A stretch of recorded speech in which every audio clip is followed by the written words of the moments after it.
asalaamaaleykum mbokk yi xarit ñuy seetaan ñu ngi amaan mbégte bu mag ñëw rek fii seen chaîne bii di Sunu Média TV di nuyu ku nekk sa tur ak sa sant tey nag ñu def déplacement daal di décentraliser émission bi jóge Dakar ñëw fii ci Ngaye fekk fi nag nit ka nga xamante ne nit ku baax nit ku bëgg commune am ku bëgg dëkkam bëgg Sénégal ñëw rek retourné jóge fële ci bitim réew ñëw fii Sénégal ni damay ñëw pour liggéeyal sama réew ñëw damay liggéeyal sama gox di Ngaye Mékhé kooku di kan monsieur le maire Maguette Wade du ñu def du bàyyi ko mu nuyoo di la ñu ngi lay nuyu bu baax di la ziar. ñoo ngi lay fay Adja Fatou Faye di la dalal et di leen wax dal leen ak jàmm fii ci Ngaye Mékhé. question bi ma lay jëkk laaj monsieur le maire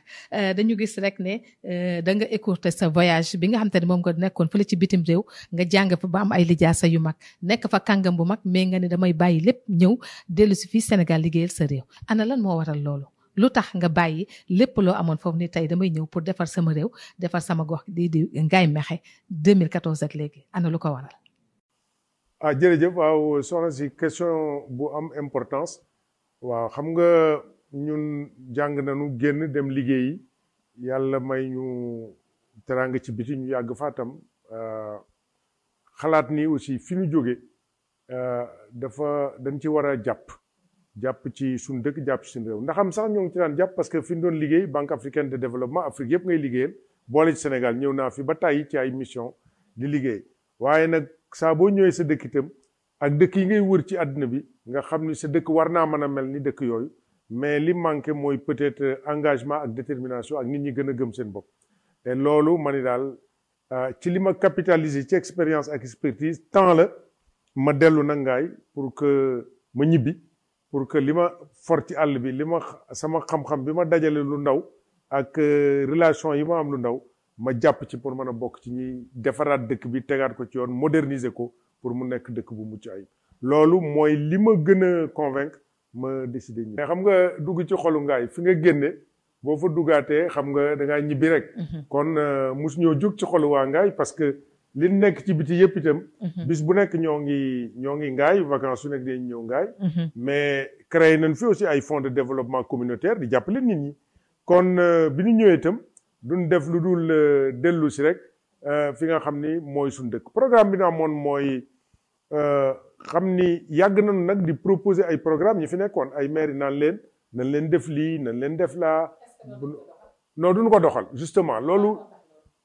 parce que ñoom dañuy xalaat ni ki nga leen di jox comme programme boo dee cadre da ngay ñëw pour jël ci mairie bi mais loolu nag moo tax ñu xam ni comme ñoom loolu la ñuy bañ ñu jël ci mairie bi te duñ doxal ndax yaakaar na ni cadre yi dañoo bëgg a nangu seen place ma ni kon li nu mën a def benn option rek la mooy ñu takku dugg ci politique bi jël mairie bi pour doxal programme yi nga xam ne yàgg nañ koo proposé te nit ñi duñ ko bi nga si duggee ak léegi maanaam bi nga nekkee maire ak léegi réalisation yi nga xamante ne moom nga def yi gën a mag tey ji boo ñu doon limal xam naa ni bari na ana ban mooy bi nga xamante ne da nga ko def ak satisfaction nga ni bii bi nga xamante ne moom moo la gënoon tëne ak changer bopp nit ñi ci ñu non moo gënoon a jafe moo tax ñëwuma ci infrastructure ñoom bu naan màggat ñibbi Ngaye màggat a tabax Ngaye màggat defar Ngaye c'est important parce que ay infrastructure dafa am maanaa ci économie mais li gën a am maanaa mooy nit ñi seen bopp yi soppeeku d'abord ñu comprendre ni développement du loo xam da ngay yeewu rek mu fekk la fi nga nekk ñu comprendre ni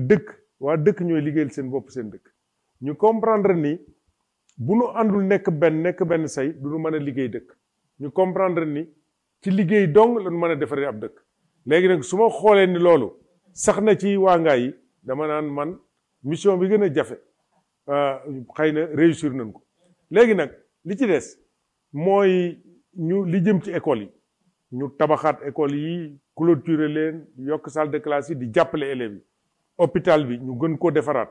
yooyu yëpp ñu eggale ko infrastructure yi nga xam ne moo jëm ci artisanat ak cordonnerie yi ñu tabax ko gis nga tey pratiquement chaîne de valeur yëpp am nañu infrastructure yi nga xam ne moom la méngoo ba ñoo ngi tabax fi mu nekk nii centre de formation au métier pose cuir kon su fekkee Ngaye dafa méngoo ak artisanat ñu defar ko nit ñi war a mën a jàng mën a faju dëkk bi nekk ville Carrefour ñu mën a liggéey ak jàppale gouvernement bi bien sûr que Ngaye mën a gën a nekk position boo xam ni dafay nekk position géostratégique économiquement socialement et politiquement kon aujourd'hui sunu dëkk mi ngi ci mbartal bërigaloo bu nekk ci mbarta donc jàpp nañ ni ak études yi ñu def plan de développement communal monographie de l'artisanat yooyu moo gën a am importance encore bâtiment yi am ay données parce que mënoo def économie soo amul ay données et données yooyu ñu am nag nga xam ni am nañu plan de développement communal am monographie de l'artisanat tey xam nañu ku nekk boo tëddee ci métier boo nekk noo tëddee ak noo yeewoo ak fan lañ jëm parce que loolu dafa important am vision et donc jàpp nañ ni fii ak juróom-benni at ku xamul Ngaye ba comme ñi mel ni yow dégg Ngaye foog ñu ñëw Ngaye parce que Ngaye dafay nekk benn ville pilote. éducation santé bu amee ci réew rek mu mel ni dëkk boobu pour mu développer dafay yomb léegi yaa ngi koy wax bi nga ñëwee léegi ana lan nga yokk rek ci wàllu artisanat bi ndax gis nañ ne ay jigéen ñi nga xam te ñu ngi fi nekk ñii ñu ngi ci gënd yi ñii ñu ngi ci aar ñoom maawo ñu ngi ci dàll yi ñu ngi ci yére yi ñii ñu ngi ràbb maanaam aar daal fii la soqe ko fii la fekk baax bi nga ñëwee ana lan nga leen apporter de plus la am te ne moom nga leen ko yokkal. Bon, d'abord, la première chose, moi, d'abord, nous comprendre ni, ci compétition la nekk, compétition locale d'abord, compétition nationale, mais compétition mondiale. Donc, il faut d'abord nous comprendre ni, liggéey dafay am qualité. Mais qualité, da nga koy liggéey, mais da nga koy contrôler, contrôle qualité. Et production aussi, su fekkee méngoowul ak li marché laaj, kenn du ko jënd. Mais nag ñu am ay jafe-jafe aussi, yoo xam ni pour nga def artisanat, foog nga am cuir. Pour am cuir, foog nga am ay der. Donc ñu war a xool nan lañu mën a def ba der yi gën a mën a ñëw cuir yi mën a ñëw donc der yi gën a mën a ñëw ci loolu ñu xool ni état bi dafa war a gën a def ay effort aussi bien que def nañ ko pour que der yi nga xam ni dañ koy exporter parce que peau brute yi mooy der yi nga xam ne bu jógee ci boucherie bi dañ koy weer suy ci xorom jaay ko pour yow yi nga xam dañ ko fay lekk xam nga der bi ñuy lekk ak der bi ñuy liggéey bokkul bi ñuy liggéey dina créer emploi dina créer richesse dina defar produit booy jaay tey boo jëlee der bi ñuy lekk nga lekk jaay ko 10 000 francs ñu lekk ko mu jeex alors que kii liggéey bu liggéey ci atelier bi defar benn sac xale bi jël sac boobu dem jàng ci jaay sac boobu 200 000 francs xam nga jaayu ko 10 000 dem jàng ci sac boobu rakam ñëw jël ko et cetera donc dafay créer benn chaîne de valeur loolu aussi ñu war cee gën a tàngat nit ñi pour ñu gën ko xam ensuite président jàppale nu pour que ñu moderniser donc artisanat bi mais moderniser mooy lan artisanat kenn mënu ko moderniser en tant que art mais ñu wàññi coono liggéey bi pour jigéen ñi par exemple li ñuy wax pénibilité des travaux des femmes jigéen ñi ni ñuy wullee der yi dafa métti lu ma téeméeri at ak juróom fukk seen maam yi di wulli der ñuy doon wulli der mooy que ñu wutal leen ay yu mécanique yoo xam ne tey kawar yi war nañ ko mën a dindi ak ay machine produit semi chimique yi ñu daan utiliser parce que wulli daan na am tuuti produit chimique ñu dindi yooyu ba mu nekk tannerie écologique méngoo ak jamono ensuite ni ñuy koy jambe di ci def doole ci ay jigéen parce que ay jigéen rek ñooy wulli ñu wut ay foulon ay mband yoo xam ni boo bësee machine mu mën koo tourner te dindi ko donc il faut ñu wàññi pénibilité liggéey boobu mais artisan yi aussi der yi ñuy am der yi ci ëpp Italie lay jógee nekk ay chute cuir ay der yu ñuy sànni bu ñu ñëwee ñu ci defar ay dàll baa mu nekk ay der yoo xam ne dañ ciy defar ay meuble mais loolu aussi ñun suñu aada ci suñu artisanat deru nag boo ko jëlee ci ngay defar talon mais léegi talon der sax pour nga gis ko problème la mais dallu ngaay dëgg da nga koy sol 20 ans di ci jàpp di ci dugg ci ndox di dem géej di ñëw da ngay pare rek sànni mais tey dàll yi pratiquement mënoo cee dox ci karo boo ko jëndee boo doxee mu putaxtiku mu putaxu et yàqu donc aujourd'hui il faut que suñuy wax dallu ngaay mu nekk dàll boo xam ne dañ koy labelliser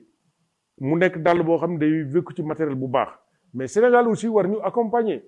mais boobu est-ce que ministre bi nga xam te ne moom lañ dénk wàllu artisanat est-ce que amu si benn part de responsabilité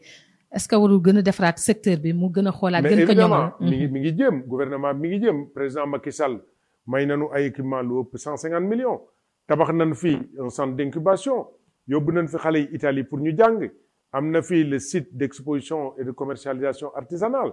tannerie bi grâce au PACASEN mettre nañ ko à niveau ñoo ngi defar le centre de formation au métier pose cuir tabax nañ fi abattoir et cetera donc état bi aussi mi ngi jàpp mais problème bi il faut que textes yi nga xam ni ñooy textes réglementaires yi nga xam ni ñoo war a ngànk législation bi nga xam ni mooy tax der yi ak cordonnerie bi dox ñu bàyyi ko par exemple ñu tere que kenn waratul a exporter peau brute mu génn Sénégal ñu intrants yi nga xam ni day jëm ci der yi dàll yi comme yi comme accessoires yi boucle yi et cetera ñu wàññi taxes yi ensuite secteur bi banque yi buñ ciy dem ñu bonifier taux d'intérêt yi bu taux d'intérêt bi nekk 7% comme ni doon waxtaan te suba ñu def ko gouvernement bi joxe 2% ñu def 5% mais loolu lépp li ko gën mooy ñu am aussi une partie industrielle boo xam day accompagner artisans yi tey col yow mën naa defar Sénégal ngaay waroon na am usine am di defar col ci la ñu ne tey bouclier ak accessoires yu ñu jëndee Chine war na am suñu usine bouclier ak accessoire en ngaay ñoo ngi ci bu dee teinture yi ñoo ngi jënd ay teinture yu jóge yeneen réew mais ñun suñu produit de base yi nga xam ni suñu fruit yi gargamboose óol ndugóor war nañ ko mën a utiliser ñun tam di ci def suñuy teinture kon ci suñuy projet yi gën a mag boole na ci ñu am benn cluster industriel à Ngaye Mékhé mooy lépp lu nekk chaîne de valeur u cuir ñu koy defaree ngaay ba egg ci di defar maintenant dàll yi di defar selu fas yi di defar kalpe yi di defar lépp donc loolu président de la République est-ce que amu si benn part de responsabilité parce que mi ngi jàppale dëgg la mais dafa jot Sénégal tamit comme li nga wax ay yenn usines yi nga xam te ne dafa demoon ay Sotiba ak yeneen usines yëpp ñu delloo si leen bu ko defee rek ku nekk dina gis sa bopp tissu yi ñuy wax lépp Sénégal dañ koy importer Sénégal pousse sax mënu ko defar du pengu du cure-dent du dara lépp rek dañ koy jëlee bitim réew pour indi ko suñu loolu tamit est-ce que bokk na ci développement. mais le développement c'est ça madame ce que vous dites le rivet ponte bu ndaw dañ koy importer mais développement c'est le secteur privé c'est l'industrie tant que industrialiser woo sa réew mais doo am ay emploi doo créer richesse doo secteur privé du mën a am te secteur privé mooy levier croissance kon li nga wax loolu dëgg la mais der dafa transversal yaa ngi wax ay Sotiba STS et cetera mais aujourd'hui war noo mën a defar ay veste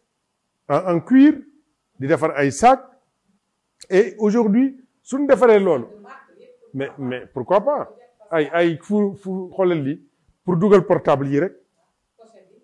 les pochettes war nañ ko mën a def mais aussi yi nga sol nii fa jigéen ñi di ko ràbb mu nekk seru ngaay mais dañ ciy defar der ci biir bu dee pañe ngaay pañe bi au lieu ñu koy ràbbe ay plastique nañ ko ràbbe der lacé der ñu ràbb ko. donc ay collier da nga si ay collier yu rafet. parce que da ngay gis parfois nit jënd ko fii yóbbu ko ba bitim réew di ko fa jaay te tubaab yi ak ñi nekk foofu dañ koy bëgg kon nag dañu war a rek réglementer waat secteur bi xool naka lañ ko defee ba mu gën a ñoŋ. si foofu la ñuy jaare monsieur le maire ñu dem seetaani élément bi nga xamante ne demoon nañ jëli ko si naar yooyu nga xamante ne dañ ko doon démb ak barki démb si seeni maam demoon nañ jëli leen benn reportage si foire ba ak jigéen ñi nga xamante ne ñu ngi fa nekk di jaay ñu dem seetaani élément boobu daal dellusiwaat di leen fàttali ba tey yéen a ngi fii Sunu Média TV di ko dalal moom monsieur le maire Maguette Wade fii ci Ngaye Mékhé. tey nag ñu jógee Dakar ñëw fii ci Ngaye Mékhé Ngaye nag ku ko xam ne rek dëkku aar la ndax ku gis dàll bu rafet yére bu rafet sëru malakaan ak ay perkaal yu rafet yi nga xamante ne seeni jigéen ak góor yi nga xamante ne ñu ngi yeewoo ci dëkk bi ay pañe ay layu ay lu nekk rek lu rafet mu nekk dëkk ba am te ne rek dafa riche tey ñu ñëw fii nag fas yéene leen wan rek ñenn ci ñoom foire bi nga xam te ne am na fi waaye tamit fas yéene waxtaan bu gàtt ak monsieur le maire docteur Maguette Wade du ma def lu dugg rek ànd ak yéen ñu xool foire bi ana lan moo fi am. aleykum ñu ngi leen di ziar bu baax yaay ba bàyyi na ngi si jàmm. waaw tey nag waa Sunu Média ñu fi ñëwoon seet si leen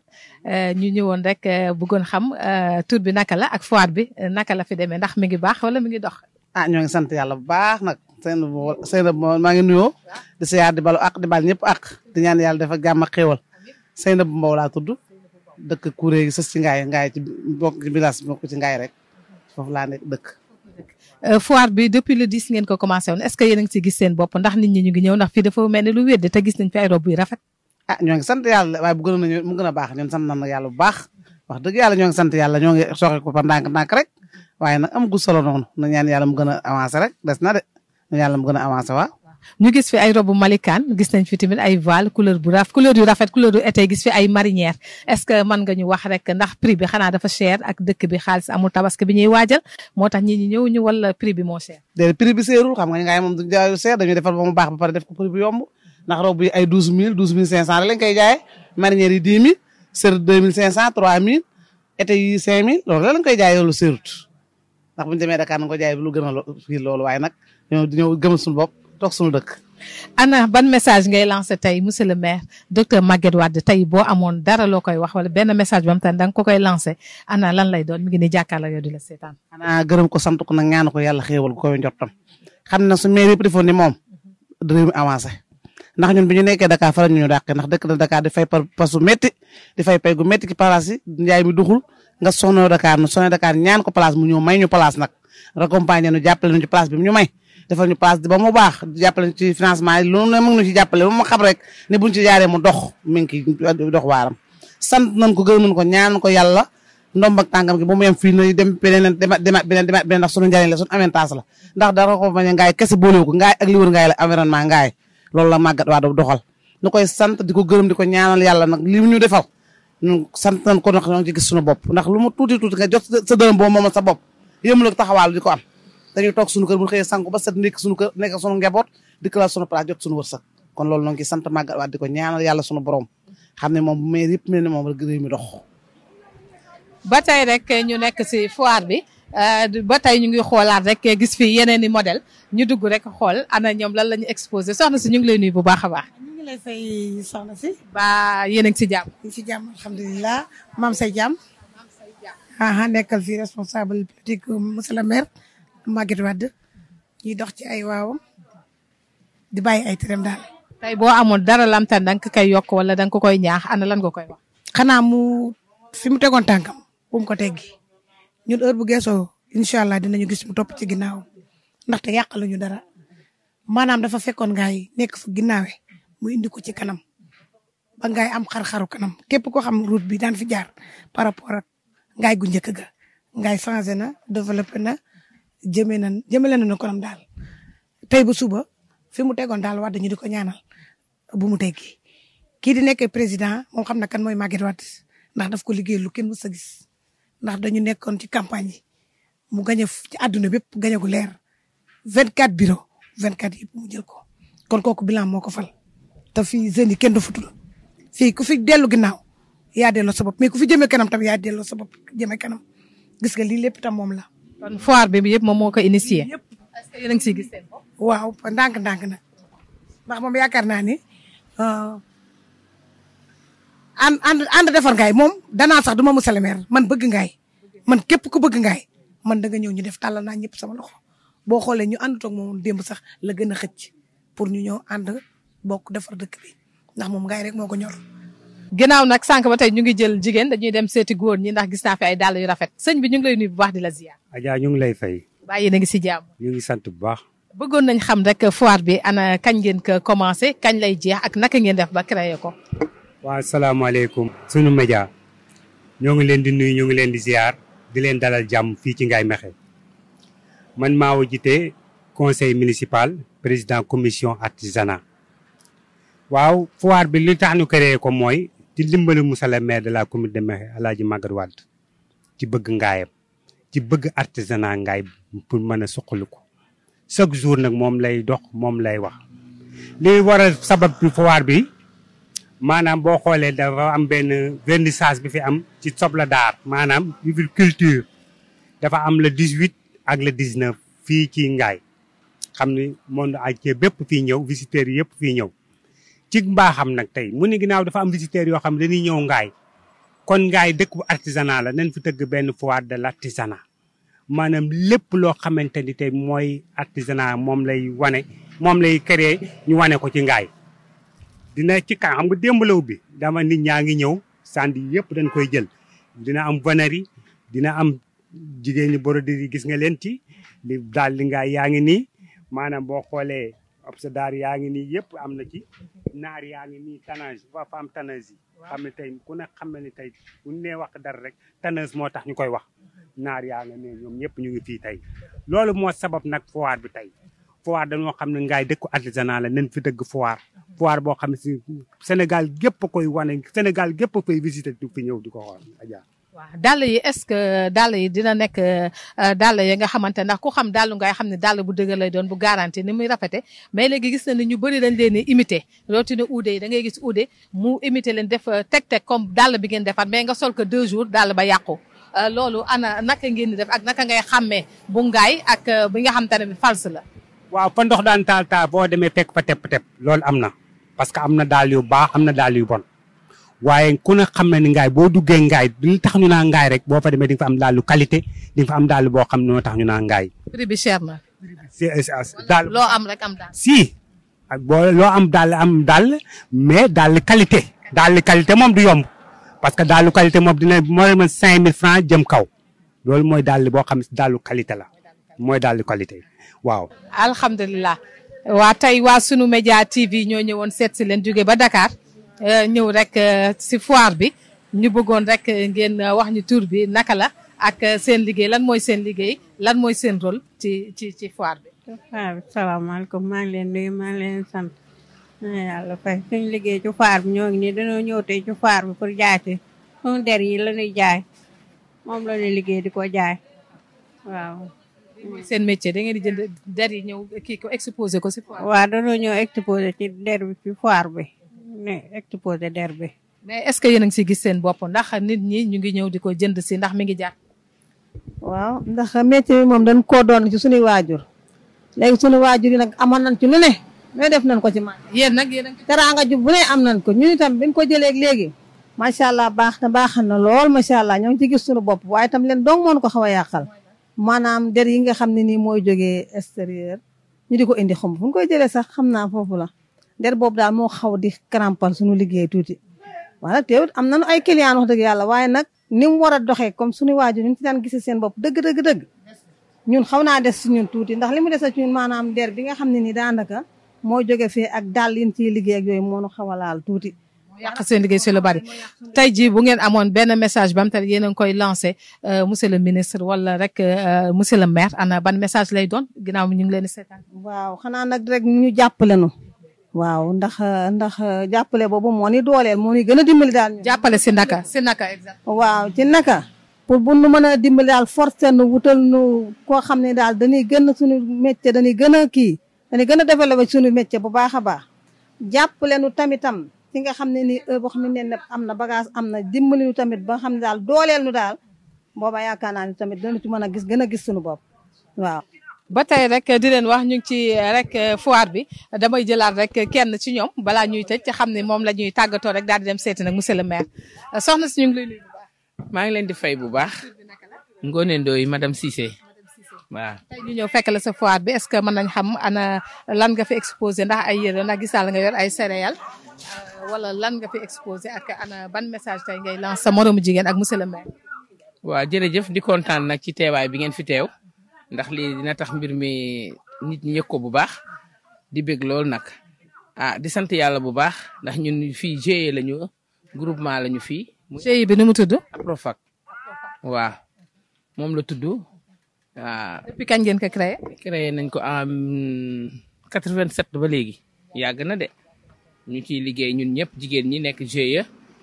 ñu def ay formation yu bari yoo xam ne ni kenn ku nekk nag yaa ngi liggéey man transformation bi laa yore. transformation. waaw céréales yi ak jus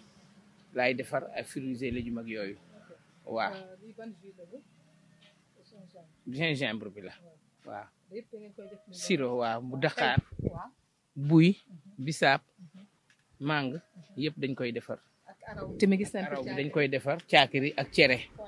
mu wax yëpp la fi am na fi dañ koy defar. tey ku bëggoon tey en gros maanaam di ko yóbbu beneen dëkk wala di ko génn yóbbu ko extérieur daal ndax association bi dañuy toog waxtaan pour jaay ko en gros wala li ñuy jaay fi mu la ñuy jaay. loolu la ñuy def sax toujours bu ñu amee ay commande dañuy bokk liggéey ndax ñun ñëpp ñoo bokk liggéey bi di ko defee fële ci maison de la femme bi nga xam ne fa la ñuy daje foofu la ñuy defee liggéey bi su ko defee dañu am ay commande di ko defar ndax am na produit yoo xam ne dem na Fiara bi nii ñu yóbbu ko fa di fa exposer ndax ñun ci loolu la ñuy yëngu toujours bu jot on est là pour travailler incha allah. waaw monsieur le maire moom di ko sant di ko gërëm di ñaan yàlla nag mu eggale ci jàmm ak salaam ndax wax dëgg yàlla liñ fi gisakus néew ci moom lañ ko jëkk a gisee muy jàppale bi ak wane bi ñuy wane suñu produit yi ak di ñu wax góorgóorlu leen jàppaleen moo tax mu wutal ñu place yi fii sax pour ñu mën di génne di ñëw jaay ndax kenn ku nekk boo toogee sa kër rek tey toppatoo la nga war a mun a am ci suivi bi ñu lay toppatoo mënoo ko am day metti monsieur le maire nag jàpp na ci bu baax wax dëgg yàlla toujours mi ngi ñuy encouragé di góorgóorlu leen. ah àddina nag moo xaw a doy waar temps yi ci jamono mais ñi ngi sant yàlla bu baax di ko ñaanal yàlla mu eggalee mission bi bu baax a baax wax dëgg yàlla jàpp na ci bu baax nag ndax lii su ko neexoon tey du ko def waaw. di jaajëfal bu baax a baax Mame Seydi Diop sama cameraman sama réalisateur si élément boobu ñu seetaan léegi monsieur le maire gis nga rek waa Ngaye jigéen ñi lu baax li nga xam te moom lañ la waxal ban impression nga ci am. waaw xam nga jigéen ñi moom kenn du leen sant ba mu doy ndaxte sooy tëdd jigéen ngay mujj a gis muy tëddi ndax nekk ci lu mu yóbbul këram soo yeewoo ñoom ngay njëkk a gis ñuy dem te ñun politiciens itam xam nañ ni jigéen ñi ñooy ñu gën di jàppale kon duñ def lu sant leen mais lu leen defal rek doyul mais di leen gën a ñaax rek ci liggéey parce que le succès est au bout de l'effort su mënoo dëkk ci liggéey te doo am résultat mënoo dëkk ci coono te doo am ndam dëgg la kon nanu gën a góorgóorlu di liggéey di ko teg ci yoon tey économiser nag parce que épargne dafa baax wàññi xew yu bari yi ñetti solo yi magale yeeg léegi set la waaw set tenue léegi set la ñuy xale yi di solo waaw dama ko lire ci internet ñu naan léegi valise la ñuy teg di solo di dem di ñëw waaw dëgg et puis di lekk aussi lekk gu baax mais lekku réew mi parce que dara gënul suñu lekk yi waaw gis nga ñoom gis nga léegi rek si li ñu wane gis nañ céréales yi nga xamante ne rek seen GIE ba moom lay def gis nañ ñu ngi ci mboq bi ñu ngi ci dugub bi di def ay araw ay cere ay caakiri ay jus di njeex jus bisaab ñoom daal mu mel ni ñoom ay produits local rek la ñuy utiliser ñoom daal mais moom la ñuy def pour jaay ko mais liñ koy utiliser aussi bariwul ah bon dañ koy jaay te ñoom duñ koy utiliser waaw man damay remarquer ni léeg-léeg dañoo bëgg xaalis suukar si waaw ñu koy moytu aussi waaw parce que jus bu naturel sax moo gën a baax ci yaram bu concentré bi parce que dafa bëri suukar et céréales yi aussi ñuy lekk parce que léeg-léeg da nga leen laaj xale yu ndaw yi xamuñu sax yenn plat yi boo leen di wax ay ragu ñambeeg ay mbuumu caxatak ay ñalang ak ruti ñam tu vois ñalang yaa ngi may fàttali sax bi ceeb manqué temps quand on était au lycée et que sunu mama yi daan ko defar c'était délicieux moo nu gënaloon ceeb bi sax ah monsieur le maire de pour man tubaab bi dalaa nangu si ñun ba xamatoo sax yooyu. non mais boo gisee. mais moi je mange damay lekk régulièrement ceeb bu mbuum. y a ceeb regarde par exemple booy ceeb yi ñuy wax ceebu poisson fumé. ceeb bu keccax par exemple. ceebu keccax dafa bëri vitamine keccax c'est le poisson fumé. dafa riche vitamine nga def ci ñebbe riche en vitamine. nga donc lekk yi. mbuum par exemple. mbuumu caxaat mbuum dafa riche cere yi mbuum mais ñu biir bu cere fanaan jàmm ci fanaan nga lekk sa laax nga donc vraiment vitamines yi nga soxla yëpp et malheureusement ñi amul moyen ñooy sonn ci lekk dëgg la ñi amul moyen ñooy sonn ci lekk dëgg la mais suñu lekk yi mën nañ cee lekk donc jigéen ñi vraiment wàññi leen dépense yi ci xew yi di lekk suñu lekk yi et am jàmm nag produits locaux yi ngeen gën ko valoriser jus yi ngeen wàññi suukar si di moytu xorom si nga xam ne tam dafa bari ci mbedd mi ak goitre yu bari yi dañuy dem jënd xorom ñu naan la c'est iodé léeg-léeg xorom yu bari yu ñuy wax iodé di ko ci bind c'est pas iodé donc di leen moytu aussi et loolu daal di leen xam nga koo bëgg mu yàgg am jàmm danga koy ñaanal mu wér gu yaram mooy lépp jigéen ñi santé amin santé boobu nga dugg sax la ñuy wax monsieur le maire ndax bëggoon nañ xam tamit fii nga xamante ne rek mooy Ngaye Mékhé ndax gis nañ temps yi problème mu santé coow li ni mu si bare lu amoon Linguère daaw ñu ngi jooy hôpital Mame Abdou Aziz xale yi génn àdduna bu yàggul chaque jour problème bu santé dafay am problème secteur boobu ana lan nga ci def ak ban programme nga ci indi ba kenn déggu leen ci non dégg moom léeg-léeg da ngay sant yàlla rek buñ la déggul parce que en fait il y a ce qu'on appelle erreur humaine nit ñi léeg-léeg de mën na def erreur bu indi musiba mu indi accident mais infrastructure yi aussi ñun ñoo ko war a sécuriser xool ba xam courant bi branchement bi normal na xool ba xam bâtiment yi fi mu nekk normal na xool ba xam aussi nit ñi ngay jëli est-ce que méngoo na ak liggéey bi tax nga jël leen ba pare nag qualifié nañ waaw ba pare am maintenance et contrôle et suivi yoo xam ni secrétariat exécutif bi CDS bi maire bi jiitu docteur bi nekk directeur hôpital bi ñoo ngi ciy veiller am déet donc loolu ñun ci Ngaye dañ ciy veiller am nañu ay poste de santé mais am nañu yoo xam ne tam dafa laajaat ay ajustement parce que ñoo ngi tabax ay poste de santé ñoo ngi am poste de santé yoo xam war nga leen réfectionné waat li war daal mooy il faut ñuy xool fi mu ne am nañu ñaari poste de santé yoo xam ni war nañu leen a remettre à niveau. am na bu bees bu ñuy tabax ñoo ngi bëgg a tijji benn bloc chirurgical mais li ñu bëgg gouvernement accompagner mooy dëkk bu toll ni Ngaye lu mat 323 villages di tourner autour de la ville ñu nekk centre pilote nga xam commune yi ñu wër yëpp fii la ñuy fajoo que sunu poste de santé bi sunu centre de santé bi plutôt ñu transformer ñu ko en un centre de santé multimodal mu nekk lu mel ni ay Gaspard Camara lu mel ni Mamadou Diop à Dakar c'est pas à Dakar seulement où on doit transformer les centres de santé en centre de santé multimodal ñun li ñuy absorber centre yooyu absorber wu ko bien que Dakar lañ nekk donc te boobu dina permettre ku nekk toog sa dëkk temps bi ngay def ak embouteillage beeg yooyu embouteillage ku nekk faju sa dëkk ku feebar da ngay daw Dakar faju ji ça amène les accidents ça amène que ni ñu sori seen famille ça amène que duñu mën a surveiller seen doom yi te xam nga Dakar c'est très difficile donc nanu fexe ba le monde rural que ñun ñu nekk ci biir réew mi ñu jox ñu infrastructure yi nga xam ni ma ngay am fële loolu par exemple mi ngi ciy góorgóor lu baax ndax léegi courant bi dem na fépp piste de production yi am na mi ngi investir santé ak éducation mais nañ ko gën a yokk éducation boobu tamit bëggoon nañ xam ana ban programme nga ci am ak découpage bi est-ce que waruñu ko xoolaat ndax gis nañ ni Mekhe ak 323 villages yooyu nga wax est-ce que tàncuñu leen ba mu ëpp mais d'abord sur le plan fii dafa mel ni suuf desatu fi de mais dëkk yu bari ñun on est sur 5 kilomètres carrés nekk 30 000 habitants defe naa suñu densité amul fenn ci Sénégal mais am na yeneen dëkk yu am les mêmes problèmes donc li ñu war a def mooy bàyyi commune bi mu noyyi comme ni ko président di wax dañ ko fat dañoo war noyyi dañ ñu fat et da ngay gis sax ñu ñëw di lotissé ba ci suñu biir dëkk parce que limites yi xam nga communauté rurale yu njëkk yi amuñu limite dañ daan def alignement rek di dem bu ñu ñëwee nag ba sës ci kër jàmbur ñu ni léegi nan taxaw ba sës ci kaw mur bi et ça pose des problèmes et au niveau de l'éducation ñu ci ëpp fii la ñuy jànge donc nous on a à peu près 13 établissements primaires, des jardins d'enfants, un lycée d'école. Mais li ñu soxla fii mooy université dafa war a am mu Mekhe ou bien ay UFR il faut ñu am ou bien université virtuelle pour wàññi engorgement bi suñu étudiants yi def à Dakar, à Bambey, à Ziguinchor ou à Saint-Louis parce que tey on a des problèmes pour les loger mais suñu amoon fii benn centre ñu nekk seen i kër di dem seen i dëkk mais ça va faciliter le travail donc yooyu itam dans la planification état bi war na ci liggéey ak ñun ba nu xam ni dañuy téye suñu étudiants ñun bi ñuy def lycée Thiès lan daan dem léegi xale yi fii la ñuy jàngee collège dem lycée daa di génn xam nga loolu réglé na problème yu bari pour xale yi moo tax suñu résultat yu bien lay doon bu njëkk ñi daan génn daaw ñu bari di nga gis ku dem du am fu mu dëkk donc il faut qu'on puisse avoir une planification qui sied au contexte et qui tient compte des contraintes yi nga xam ne moom la dëkk yi daal ñun fi mu ne ci Sénégal dëkk bu toll ni Ngaye benn dëkk ëpp ko ay cadre ci Sénégal foo dem sur l'international ou sur l'international di nga fa fekk doomu Ngaye mais nag suñu renforcé woon tey passé nañu foofu foofu tamit est-ce que waa Ngaye doomu Ngaye yooyu ngay wax cadre yooyu ñoom oui ñoo ngi koy def am nañu une initiative pour le développement économique, environnemental et social de Mekhe que le professeur Omar Sock jiite et le vice-président El Hadji Fallou Diop. Nous, à notre époque, on avait l'ASC Kadior, donc ce n'est qu'une continuité. En fait, ce que je dis aux Mekhois léeg-léeg mooy dañ may gis toujours comme maire je leur dis mais léeg-léeg man damay fàtte ne sax man maire la man léeg-léeg damay nekk doomu Ngaye plutôt que maire parce que ñun dañoo militer toujours pour le développement de la ville. léegi nag école yi ñun muré nañu école yëpp. defar leen salle de classe ñun amuñu abri provisoire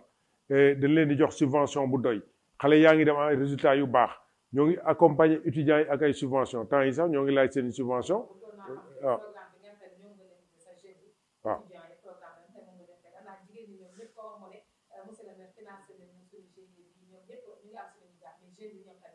mais jeunes yi d'abord on a fait des permis de conduire pour que jeunes yi nga xam amuñu dara ñu may leen ay permis ñoo ngi leen di suivre di subventionner étudiants yi ñoo ngi am ay des cellules pour l'étude des projets des jeunes di leen former gis nga tey on a eu 25 jeunes qui ont été formés en entrepreneuriat yoo xam ne ñoo ngi leen di utal financement on était avec une banque tout à l'heure dans la salle pour ñu xool nu leen di financer et les financements qui partent de 20 millions à l'infini ku ci am projet bu fiable maintenant il faut ñu jàngal leen nan la ñuy defee un projet bancable et un projet viable économiquement et financièrement et on va mettre dans la mairie une cellule d'études de projets et de recherche de financement pour ces jeunes. Et aujourd'hui, donc, nous les accompagnons dans tous les secteurs. Mais doyul nag parce que daanu dajul suuf. On ne peut pas tout faire, mais au niveau du sport, defaral nañ leen stade, defar nañ leen ay tribunes, defar nañ leen projecteurs, on va leur mettre du gazon. On a fait des parcs sportifs dans la ville. On a mis des jardins publics où ils peuvent se divertir. On a monté une médiathèque. Bon, c'est gratuit. Tu viens, tu peux avoir accès à Internet et travailler. On va mettre un musée numérique, etc., etc. Mais l'ol doyul.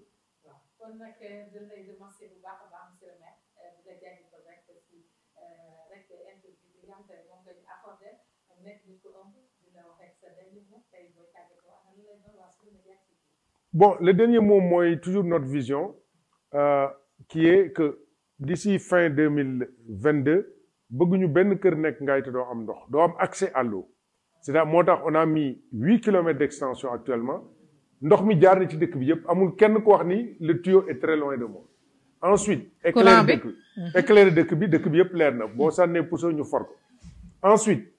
suñu dëkk war na bokk ci dëkk yi gën a set. am nañu projet conjoint avec la ville jumelle de Mékhé Saint-Dié-des-Vosges pour 550 millions pour rendre la ville plus propre. Et aujourd'hui, je crois que la ville est propre parce que nous avons nos propres engins. Amul dëkk yu mag yi sax ëppale wuñ ñu engins en termes de quota. Mais nous avons un grand projet qui est la zone économique spéciale du Cayor. Parce que intercommunal bi ëllëg mooy développer les villes. L'intercommunal c'est quoi? C'est que nous voulons une zone économique avec un port sec, mais qui sera une zone boo xam ni dañ koy bokk ak commune yëpp. Bu boobaa commune bu nekk ñu def fa benn usine boo xam ni mooy nekk usine bu lay permettre nga utiliser ces jeunes am richesse. Par exemple, entre Pire, Taïba Ndiaye et Mewane, nous avons une usine qui fait attiéké, qui fait amidon, parce que nous avons produire ñambi. Bon, dans mairie de Dakar, nous avons une usine qui fait agro-industrie, transformation, fruits et céréales. Nga ñëw ngaay lépp lu jëm ci der comme industrie ñu def ko fii. Nga dem Tilmaxa, Pekes, Dingra et autres dans le Bawol, ñu def fa minoterie. Nga dem Ngagne Diouf, ñu def fa usine buy defar engrais. Nga dem Koul gi, ñu am fa agro et entre Baba Garage et Mékhé ñu def fa un port sec et on dévie le chemin de fer bi jógee ngaay ba egg foofu xam nga kooku. loolu mooy développement réew. waaw législative di kon ba investir nañ la pour dem yóbbu la fële assemblée. non législative yi liggéey bi mën nga koo def fu ne fu dul ci législative li ñu leen waxoon mooy ku président tànn rek mais foofu mooy baatu askan wi foofu ngay gën a mën a dagaane baatu askan wi. waaw mais baatu askan wi. foofu législative mais il y a l'exécutif aussi. Mais aujourd'hui on candidat là pour nekk le président des maires du Sénégal l'AMS. Bon bu boobaa bu maire yëpp partagé suñu vision. mais ñun ñu pousse Sénégal dootul soxlaati ay coow ak ay yooyu. donc aujourd'hui sa gox. On est dans un parti qui est l'APR on est avec le président ñoo ngi koy jàppale. mais ñoom itam li ñuy wax gouvernement xam nga nag aussi. di jàppale du tee nga wax yow li nga bëgg ñu jàppale la. ñoo ngi defar tëli bi jëm Baba Garage ñoo ngi defar tëli bi jëm Touba ñoo ngi defar tëli bi jëm géej gi mais nan dolli rek. lu nu gën a dolli ngaay doyul. na ñëw daal kon lépp. kon maa ngi lay sant bu baax madame. ñoo ngi lay sant bu baax. di sant say téléspectateurs. di sant say auditeurs. di sant sa équipe bi say caméraman ak ñi nga àndal. di wax ni nii rek la nag. gis nga li ngay def nii. lu rëy la pour ñun parce que li may wax waa média yi mooy bu ñu toog Dakar faut pas qu'il se confine dans les grandes villes li nga def nii tey RTS moo waroon njëkk a ñëw jiitu ñeneen ñëw def ko parce que le développement du Sénégal se passe à l'intérieur fi mu ne ñi toog Dakar mais ñun on vit ici après avoir sillonné le monde on est resté là. te dëkk bu neex la macha allah. man Dakar damay dem pour noppalu bu ñëpp nekkee Dakar man su ma ñëwee Dakar c'est pour me reposer su ma ñëwee ngaay c'est pour travailler bu ngeen ñëwee bu gaay demee week-end noppalu ji ma dem Dakar noppalu ji man lundi ak mardi bu gaay di liggéey ma noppalu donc aujourd'hui il faut que ñu am d'autres paradigmes une autre vision du développement et pour ça il faut ñu changer paradigme et bu boobaa moo tax ñu leen di féliciter parce que li ngeen def nii lu rëy la et c'est ça le développement et la communication tout comme la culture l'art Mékhé est consacré capitale de l'artisanat mais le développement c'est d'abord la communication aujourd'hui si vous n'avez pas une bonne communication vous ne connaissez pas les problèmes des gens vous n'échangez pas avec eux que le pays ne se comprend pas. Mais on ne peut pas développer un pays qui ne se comprend pas. Et c'est ce que vous faites là, qui développe un pays. Et je vous félicite pour les initiatives et que vous utilisez aussi les outils modernes comme les réseaux sociaux qui ont beaucoup plus d'impact. Je suis sûr que votre émission est suivie par plus d'1 million de personnes. Et donc, merci, bienvenue et restez à Mékhé. Et Mékhé est très heureux de vous accueillir. merci ñëw ngeen tey boo léegi ngeen ñëwaat ci artisanat bi. incha allah li ngay def itam li nga sol rafet na. maa koy jaay. et kontaan naa bi nga ma waxee Dakar nga ko jëlee mais Ngaye la jóge. waaw et aujourd'hui aussi. il faut que waa Ngaye comprendre ni y a un marché. mais marché bi nag c'est la qualité. qui mène au marché et la production et il faut que jigéen. ah merci monsieur le maire ñu koy remercier bu baax a baax di ko sant di ko gërëm sànq rek li ma tijjee woon ndax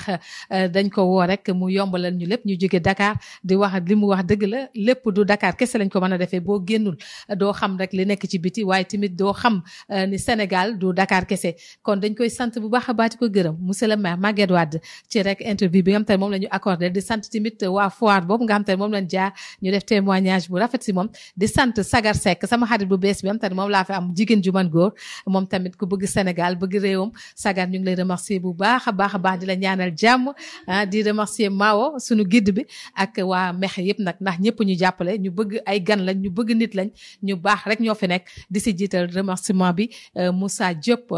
sama professeur boobu Sira Mbaye Seck Bassirou Sila fii ci leen soxna Babou sama papa Njaga Fay bu ndaw waa Ngaye ñëpp Ana Sarr Moussa Jité sant nañ leen gërëm nañ leen si accueil bi di leen ñaanal jàmm ak salaam di leen wax beneen yoon dootuñu fi géej di leen ñëwaat ci yeneen émission ndax am naa émission togg bu may def di maa aye waa Ngaye foog ñu aye ma xool lan la ñu mane ndax céréales yooyu ñu wan foog ñu toggal ñu ko ceeb ñalang comme ni ko monsieur le maire waxee wala roti ñambi xale yi xamuñu ko ñu changé tuuti plat yi di ko varier comme ni ma koy waxee saa su ne beneen yoon beneen émission Sunu Média TV jërë ngeen jëf merci beaucoup à la prochaine